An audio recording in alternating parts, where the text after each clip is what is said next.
نحمده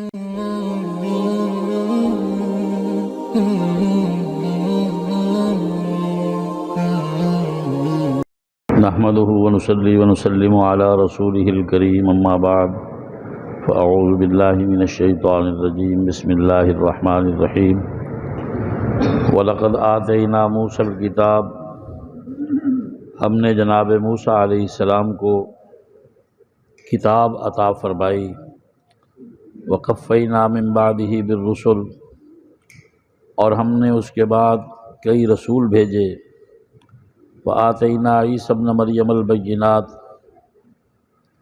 اور جناب عیسیٰ ابن مریم کو کھلے دلائل ہم نے عطا کیے، وَأَيَّدْنَاهُ بِرُوحِ الْقُدُسِ، اور جبرائیل امین کے ذریعے ان کی تائید فرمائی، أَفَكُلَّمَا جَاءَكُمْ رَسُولٌ بِمَا لَا تَهْوَىٰ أَنفُسُكُمُ اسْتَكْبَرْتُمْ، جب بھی تمہارے پاس کوئی رسول تمہارے مزاج کے خلاف بات لے کر آتا ہے تو تم تکبر کرتے ہو، فَفَرِيقًا كَذَّبْتُمْ، تم میں سے ایک گروہ نے جھٹلایا، وَفَرِيقًا تَقْتُلُونَ، اور ایک گروہ تمہارا قتل کرتا ہے، وَقَالُوا قُلُوبُنَا غُلْفٌ، کہتے ہیں کہ ہمارے دل تو پردوں میں ہیں، بَلْ لَعَنَهُمُ اللَّهُ بِكُفْرِهِمْ، بلکہ ان کے کفر کی وجہ سے ان پر اللہ کی لعنت ہے، فَقَلِيلًا مَا يُؤْمِنُونَ، کم ہی ایمان لاتے ہیں، وَلَمَّا جَاءَهُمْ كِتَابٌ مِّنْ عِندِ اللَّهِ، اور جب ان کے پاس اللہ کی کتاب آئی، مُصَدِّقٌ لِّمَا مَعَهُمْ، جو تصدیق کرتی ہے اس چیز کی جو ان کے پاس ہے، وَكَانُوا مِن قَبْلُ يَسْتَفْتِحُونَ عَلَى الَّذِينَ كَفَرُوا، اس سے پہلے یہ کافروں کے مقابلے میں اس نبی کے حوالے سے فتح مانگا کرتے تھے، فَلَمَّا جَاءَهُم مَّا عَرَفُوا كَفَرُوا بِهِ، جب وہ ان کے پاس پیغمبر آ چکا انہوں نے پہچانا اور اس کا انکار کیا، فَلَعْنَةُ اللَّهِ عَلَى الْكَافِرِينَ، تو اللہ تعالیٰ کی کافروں پر لعنت ہو، بِئْسَ مَا اشْتَرَوْا بِهِ أَنفُسَهُمْ، برا ہے جو انہوں نے اپنی جانوں کے لیے خریدا، أَن يَكْفُرُوا، کہ انہوں نے انکار کیا، بما انزل اللہ بغیا ان ينزل اللہ من فضلہ علی من یشاء من عبادہ، اس چیز کا جو اللہ تعالیٰ نے اتارا ہے سرکشی کی وجہ سے، کہ اللہ تعالیٰ اپنا فضل اپنے بندوں میں سے جس پر چاہتا ہے اتارتا ہے، فباءوا بغضب علی غضب، یہ اللہ کے غضب کا شکار ہوئے، وللکافرین عذاب مہین، اور کافروں کے لیے ذلت کا عذاب ہے، وَإِذَا قِيلَ لَهُمْ آمِنُوا بِمَا أَنزَلَ اللَّهُ، جب ان سے کہا جاتا ہے جو اللہ نے اتارا ہے اس پر ایمان لاؤ، قَالُوا نُؤْمِنُ بِمَا أُنزِلَ عَلَيْنَا، کہتے ہیں ہم تو اسے مانتے ہیں جو ہماری طرف اتارا گیا، وَيَكْفُرُونَ بِمَا وَرَاءَهُ، اور اس کا انکار کرتے ہیں جو اس کے بعد اتارا گیا، وَهُوَ الْحَقُّ مُصَدِّقًا لِمَا مَعَهُمْ، اگرچہ وہ سچ ہو تصدیق کرتا ہو اس چیز کی جو ان کے پاس ہے، قُلْ، آپ اعلان فرما دیں، فَلِمَ تَقْتُلُونَ أَنبِيَاءَ اللَّهِ مِن قَبْلُ إِن كُنتُم مُؤْمِنِينَ، اگر تم اپنے دعوے میں سچے ہو تو اس سے پہلے تم نے نبیوں کو قتل کیوں کیا اگر تم ایمان والے تھے، وَلَقَدْ جَاءَكُم مُوسَىٰ بِالْبَيِّنَاتِ، تمہارے پاس موسیٰ کھلے دلائل لے کر آئے، ثُمَّ اتَّخَذْتُمُ الْعِجْلَ مِن بَعْدِهِ، اور پھر تم نے بچڑے کو اس کے بعد معبود بنا لیا، وَأَنتُمْ ظَالِمُونَ، اور تم ہی ظالم تھے، وَإِذْ أَخَذْنَا مِيثَاقَكُمْ وَرَفَعْنَا فَوْقَكُمُ الطُّورَ، جب ہم نے تم سے پختہ وعدہ لیا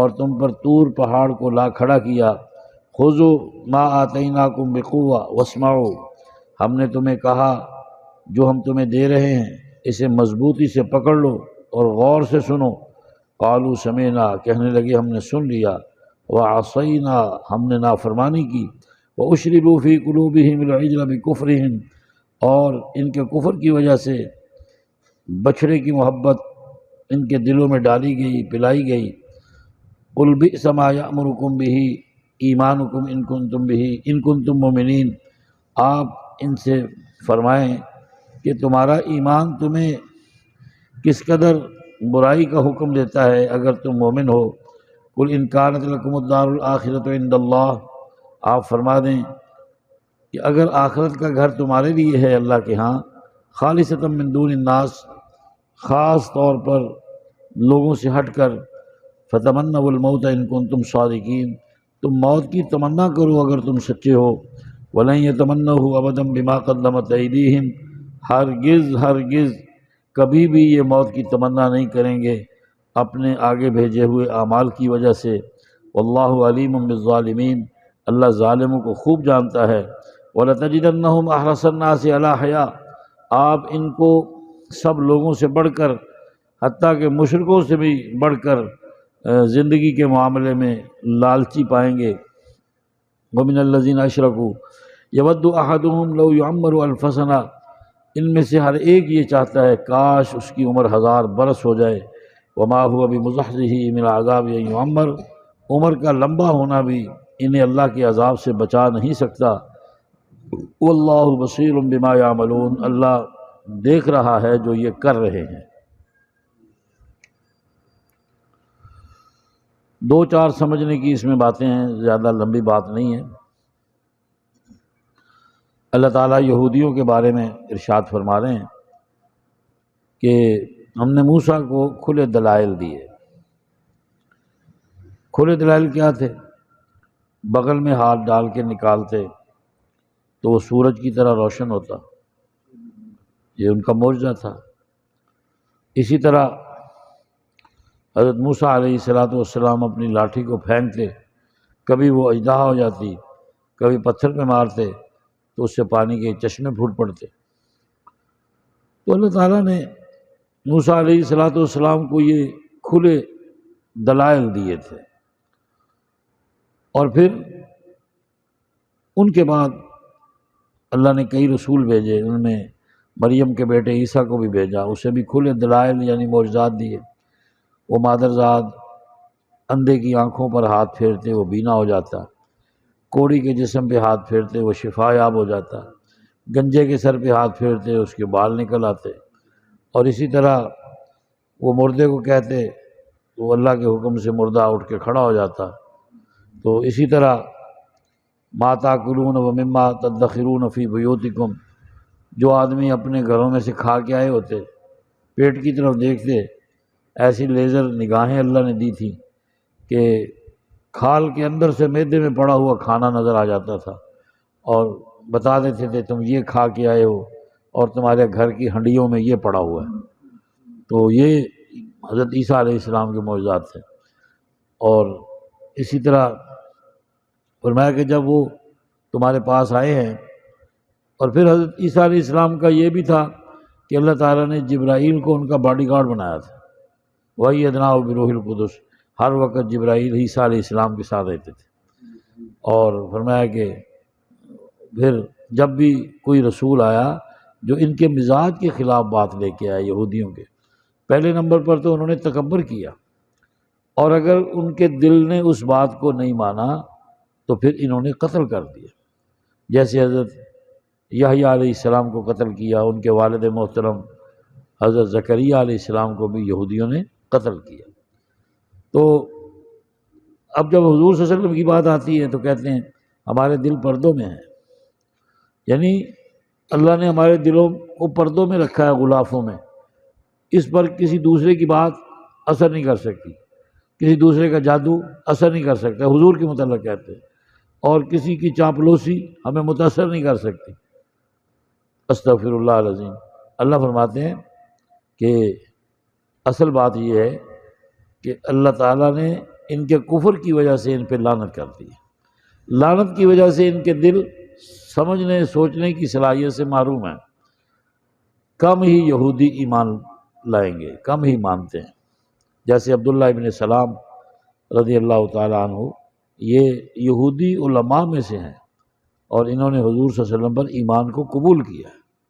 جہاں بھی قرآن کریم میں یہودیوں کے ایمان کی بات کی ہے، حضور صلی اللہ علیہ وسلم کو ماننے کی بات کی ہے، اور جہاں بھی یہ کہا ہے کہ کم مانتے ہیں، جہاں بھی یہ کہا ہے کہ مانتے ہیں ان میں سے کچھ لوگ، تو اس سے مراد عبداللہ ابن سلام اور ان کے ساتھی ہوتے ہیں۔ فرمایا کہ جب ان کے پاس قرآن آیا اللہ کی طرف سے، وہ قرآن تورات انجیل زبور کی تصدیق کرتا ہے، اور اس سے پہلے جب کافروں کے مقابلے میں ان کی جنگیں ہوتی تھیں تو یہ اس قرآن کا اور آخری نبی کا واسطہ دے کے کہتے تھے اللہ جو تیری آخری کتاب آنی ہے، تیرا آخری نبی آنا ہے، اس کے وسیلے سے ہمیں کافروں کے مقابلے پر فتح عطا فرما۔ یستفتحون علی الذین کفروا، جی اس سے پہلے کافروں کے مقابلے میں حضور کا وسیلہ ڈال کر فتح مانگا کرتے تھے۔ اب دیکھو وسیلہ کسے کہتے ہیں؟ اسی کہتے ہیں نا کہ برکت کے لیے اللہ کے نبی کا نام لینا، جی اللہ کی کتاب کا نام لینا، یا اللہ اس کے صدقے ہمارا کام کر دے۔ تو قرآن کریم میں یہ ثابت ہے اس آیت سے کہ یہود نبی کا قرآن کا وسیلہ ڈال کر اللہ سے کافروں کے مقابلے میں فتح مانگا کرتے تھے۔ وَكَانُوا مِن قَبْلُ يَسْتَفْتِحُونَ عَلَى الَّذِينَ كَفَرُوا، اور اس سے پہلے کافروں کے مقابلے میں یہودی فتح مانگتے ہوئے اللہ کے آخری نبی اور قرآن کا حوالہ دے کر فتح مانگا کرتے تھے۔ اب جو کہتے ہیں جی یہ جائز نہیں ہے، یہ فلاں ہے کفر کے شرک کے فتوے دیتے ہیں، وہ اس آیت کا مطالعہ کریں۔ وسیلہ شرعاً ثابت ہے، اس میں شرک کی اور کفر کی کوئی بات نہیں ہے۔ ڈائریکٹ مانگنے پر، اللہ سے ڈائریکٹ مانگنے پر پابندی نہیں ہے، لیکن اگر کوئی حضور صلی اللہ علیہ وسلم کا وسیلہ ڈال دیتا ہے تو یہ شرک کی بات نہیں ہے۔ مسلمان بھی بڑے انتہا پسند ہو گئے، چھوٹی چھوٹی باتوں پہ مشرک شرک کے فتوے لگا رہے ہیں۔ اللہ ہماری بھی اس سے حفاظت فرمائے۔ اب دیکھو نا وسیلہ کسے کہتے ہیں؟ ہم نماز میں پڑھتے ہیں اللہم صلی علی محمد وعلی آل محمد، ٹھیک؟ اب وسیلہ کہاں سے شروع ہوتا ہے؟ کما صلیت علی ابراہیم، اللہ جناب محمد صلی اللہ علیہ وسلم پر رحمت چاہیے، آپ کی آل پر بھی رحمت چاہیے۔ کیسی چاہیے؟ جیسی ابراہیم اور آل ابراہیم پہ کی تھی۔ یہ کما وسیلہ ہے، ویسی رحمت کر جیسی جناب ابراہیم پہ کی تھی، ویسی رحمت کر جیسی آل ابراہیم پہ کی تھی۔ اور اللہ کو ہم خود وسیلہ بنا رہے ہیں درود کے حوالے سے جناب محمد صلی اللہ علیہ وسلم کی ذات تک پہنچنے کے لیے۔ کیا مطلب ہے اس کا؟ یا اللہ ہماری زبان اس قابل نہیں ہے کہ حضور صلی اللہ علیہ وسلم کا درود پڑھنے کے قابل ہوں، تو آپ کی ذات بڑی عرفہ ہے، بڑی بلند ہے، آپ کو اپنے محبوب کی تمام خوبیوں کا علم ہے، تو اللہ کریم ہمارے لیے تو وسیلہ بن جا، ہم جو درود پڑھنے لگے ہیں اس کو حضور کی بارگاہ میں جیسے حضور کی شان ہے ویسے پیش کر دے، ویسے پیش کر دے جیسے حضور کی شان ہے۔ تو ایمان والا تو اللہ کو نبی کی بارگاہ میں وسیلہ بناتا ہے، اور درود کیسا ہونا چاہیے پھر وسیلہ بنا کے کہتا ہے کہ ابراہیم کی ذات پر جیسے ہوا، آل ابراہیم پہ جیسے ہوا ویسا ہونا چاہیے۔ تو اس لیے وسیلے کا حوالہ، وسیلہ بمانا حوالہ ہے، وسیلہ بمانا حوالہ ہے، اس کا حوالہ کوئی شرک کی بات نہیں ہے، ورنہ ہم تو نماز پڑھتے ہوئے بھی مشرک ہو جائیں گے، نماز پڑھتے ہوئے بھی کیا ہو جائیں گے؟ مشرک ہو جائیں گے۔ ایسی چیزوں میں عقل کرنے کی ضرورت ہے، ایسے فتوے لگا دیتے ہیں نالائق لوگ۔ تو فرمایا کہ برا ہے جو اپنی جانوں کے لیے یہ کر رہے ہیں۔ تو اللہ تعالیٰ نے جو کچھ اتارا ہے وہ اپنے فضل سے اپنے بندوں پہ اتارا ہے۔ یہ سرکشی کی وجہ سے، ضد کی وجہ سے حضور صلی اللہ علیہ وسلم کی ذات کا اور آپ پر اترنے والے قرآن کا انکار کر کے اللہ کے غضب کو دعوت دے رہے ہیں، اور ان کافروں کے لیے دردناک سزا ہے۔ ایک ہے جاننا، ایک ہے ماننا، ایک ہے جاننا، ایک ہے ماننا۔ فرمایا کہ ما عرفوا فلما جاءہم ما عرفوا، جب جناب مصطفیٰ کریم آئے ہیں تو انہوں نے خوب اس کو پہچانا ہے، خوب پہچانا ہے۔ کیسا پہچانا ہے؟ یعرفونہ کما یعرفون ابناءہم، جیسے آدمی اپنی اولاد کو پہچانتا ہے ویسے انہوں نے مصطفیٰ کریم کو پہچانا ہے۔ پہچاننا اور ہے ماننا۔ پہچان تو لیا، مانا نہیں ہے۔ مانا اس لیے نہیں کہ ضد ہے، تعصب ہے، بغض ہے۔ تو کامیاب وہی ہے جو پہچانتا بھی ہے اور بولو نا پہچانتا بھی ہے مانتا بھی ہے۔ نبی کو پہچاننا بھی ہے، نبی کو ماننا بھی ہے، اور ماننے کے بعد نبی کی ماننا بھی ہے، نبی کی بات کو بھی ماننا ہے۔ یہ ہے اصل ایمان۔ فرمایا کہ جب انہیں کہا جاتا ہے ایمان لو اس چیز پر جو اللہ نے اتارا ہے، کہتے ہیں ہم تو اسے ہی مانیں گے جو ہم پہ اتارا گیا ہے، جو اس کے بعد اترے ہم اسے نہیں مانتے۔ اللہ فرما رہے ہیں اگرچہ وہ سچ ہو، اس چیز کی تصدیق کرتا ہو جو تمہارے پاس ہے۔ فرمایا کہ پھر اچھا تم نے اگر پہلی چیز کو ہی مانا ہے تو تم بتاؤ کہ تم نے نبیوں کو اس سے پہلے قتل کیوں کیا؟ اگر تم مومن ہو تو قتل کیوں کیا؟ تم نے زکریا کو مانا ہے پھر قتل کیوں کیا؟ تم نے یحییٰ کو مانا ہے قتل کیوں کیا؟ اور بھی اللہ کے کئی نبی ہیں جو انہوں نے مارے ہیں بدبختوں نے۔ میں جب موسیٰ دلائل لے کے آئے پھر تم نے اس کے بعد بچڑے کو معبود بنایا، تم ہی ظالم تھے۔ پھر اللہ نے تم پہ طور کو لا کے کھڑا کیا اور کہا کہ قوت مضبوطی کے ساتھ تورات کو پکڑو، اس پہ عمل کرو، خوب غور سے سنو۔ تم نے کہا ہم نے سنا، اور اس کے بعد تم نے نافرمانی کی، اور پھر تمہارے دلوں میں تمہارے کفر کی وجہ سے بچھڑے کی محبت ڈال دی گئی۔ فرمایا کہ اچھے ایمان والے ہو، کیا تمہارا ایمان کا تقاضا یہی ہے کہ وہ تمہیں برائی کا حکم دیتا ہے؟ نبی صلی اللہ علیہ وسلم کا انکار کرنا، آخری کتاب کا انکار کرنا، اس سے بڑی برائی اور کیا ہوگی؟ یہ ہے تمہارا ایمان؟ اللہ پوچھ رہے ہیں۔ فرمایا کہ یہودی اور بھی دعویٰ کرتے تھے کہ آخرت کا گھر جو ہے نا جنت، وہ اللہ نے صرف ہمارے لیے بنائی ہے اور کوئی نہیں جائے گا۔ سبحان اللہ۔ آج بھی کئی مسلمان ٹھیکیدار جنت کے پراپرٹی ڈیلر بنے بیٹھے ہیں، 10 روپیے فلانی دے گئی تو اللہ اس کو جنت دے، اس کو یہ دے، اس کو وہ دے۔ 15 روپے کی بجلی خرچ ہو جاتی ہے اور جنت مفت میں مل جاتی ہے، اور 10 روپے کا اعلان ہوتا ہے مسجد کے بل میں دے گئی۔ یہ پراپرٹی ڈیلر بیٹھے ہوئے ہیں جنت کے۔ کیا بیٹھے ہوئے ہیں؟ مولوی کا اپنا مکان نہیں ہے رہنے کے لیے، لیکن جنت کا پراپرٹی ڈیلر بنا ہوا ہے۔ استغفر اللہ العظیم۔ تو یہ بھی اسی طرح کے تھے بدبخت، کہتے تھے کہ جنت ہمارے لیے اوروں کے لیے نہیں ہے۔ میں اچھا مرنے کے بعد جنت میں جانا ہے نا، جنت میں جانے کے لیے مرنا شرط ہے۔ جیسے ہمارے لوگ بھی کہتے ہیں جی چاہتا ہے شہید ہو جائیں یا رسول اللہ، جی چاہتا ہے شہید ہو جائیں یا رسول اللہ، لیکن سنا ہے کافر جان سے مار دیتے ہیں۔ لیکن سنا ہے کافر مرے گا تو جنت شہید ہوئے گا نا، تو جان سے مار دیتے ہیں، اس چیز کا خوف ہے، لیکن جنت میں جانے کا ارادہ بھی ہے، تمنا بھی ہے۔ تو ایسے تھوڑی ملتی جنت۔ اللہ فرماتے ہیں اچھا موت کی تمنا کرو اگر تم سچے ہو۔ موت کی تمنا اللہ کی ملاقات کے لیے کی جا سکتی ہے، لیکن مصائب سے تنگ آ کر موت نہیں مانگنی چاہیے۔ لمبی بیماری ہو گئی، صدمے لمبے ہو گئے، یا اللہ اتنا دی زندگی نالوں تو موت ہی چنگی، یہ نہیں کہنا چاہیے، یہ نہیں کہنا چاہیے۔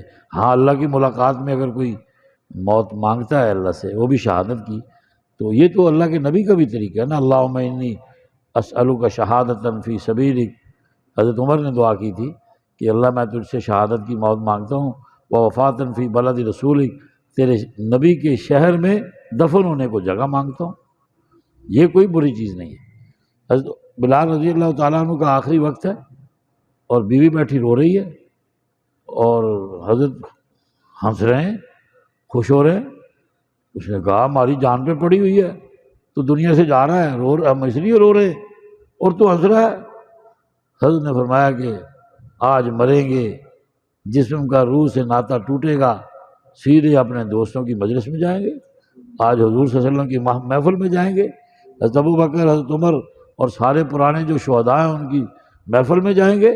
مجھے تو ان کے محفل میں جانے کی خوشی اتنی ہے کہ مجھے اپنی موت کی تلخی کا یا مرنے کا غم نہیں ہے۔ مرنے کا غم اللہ والے تو ایسے ہوتے ہیں۔ اور موت کیا ہے؟ الموت جسر، موت ایک پل ہے، پل، وصل الحبیب الی الحبیب، جو ایک محبت کرنے والے کو محبوب سے ملاتی ہے، جو ایک محبت کرنے والے کو محبوب سے ملاتی ہے۔ ایک اللہ والے کا موت کے وقت نا جنت میں بنا ہوا اس کا محل دکھایا گیا کہ تم نے مرنے کے بعد یہاں آنا ہے۔ اس نے کہا اے کٹ، اس کو میری نگاہوں سے ہٹاؤ، میری نگاہوں سے ہٹاؤ۔ فرشتے بڑے حیران ہوئے، کہنے لگے ہے وہ تیرا جنت دا محل دکھا رہے ہیں تو کہنے نو کٹ پرے کرو اینو ہیں۔ اس نے رو پڑا، کہنا خدا کی قسم میں نے ایک دن بھی جنت کے لالچ میں اللہ کی عبادت نہیں کی، میں نے اللہ کی ملاقات اور اللہ کی محبت میں اس کی عبادت کی۔ آئے میں نے اللہ کی محبت میں اور اللہ کی ملاقات میں اس کی محبت کی ہے۔ جب میرا محبوب مجھے مل جائے گا تو جنت پیچھے رہ جائے گی۔ تو ہماری عبادت کا انداز بھی یہی ہونا چاہیے کہ ہمیں اللہ سے ملنا ہے۔ انا للہ و انا الیہ راجعون، یہ مرنے والے کے متعلق کہا جاتا ہے کہ وہ اللہ سے مل چکا ہے، ہم اللہ سے ملنے والے ہیں۔ قبرستان میں جاتے ہیں وہاں بھی یہی کہتے ہیں نا، السلام علیکم یا اہل القبور من المؤمنین والمسلمین انتم لنا سلف ونحن لکم تبع وانا ان شاء اللہ بکم لاحقون، اگر اللہ نے چاہا تو ہم جلد تمہارے ساتھ ملنے والے ہیں۔ مسلمان اس لیے موت کی تمنا کرتا ہے کہ اس کے پاس نیک اعمال کا ذخیرہ ہے۔ کیا ہے؟ ذخیرہ ہے، اسے حضور کی غلامی کی سند ہے اس کے پاس۔ اور کافر جو ہے وہ کیا ہے؟ تو میں محبوب کبھی یہ موت کی تمنا نہیں کریں گے، ان کو اپنے کرتوتوں کا پتہ ہے، اللہ ظالموں کو خوب جانتا ہے۔ فرمایا کہ دنیا کی زندگی میں سارے انسانوں سے زیادہ، حتیٰ کہ مشرکین سے بھی زیادہ آپ ان کو زندگی کے معاملے میں لالچی پائیں گے۔ لالچی کا مطلب کیا ہے؟ کہ ہماری عمر اور لمبی ہو جائے، اور لمبی ہو جائے، اور لمبی ہو جائے۔ تو میں کہ ان میں سے ہر ایک چاہتا ہے لو یعمر الف سنہ، کاش اس کی عمر 1000 سال ہو جائے، 1000 سال، 10 صدیاں اس کی عمر ہو جائے۔ میں کہ وما هو بمزحزح من العذاب ان یعمر، ان کی عمر کا لمبا ہونا بھی انہیں اللہ کے عذاب سے بچا نہیں سکے گا، انہیں ان کے کفر کا، شرک کا، انبیاء کے قتل کا، اللہ کی نافرمانیوں کا، انبیاء کے ساتھ کی ہوئی زیادتیوں کا حساب دینا پڑے گا۔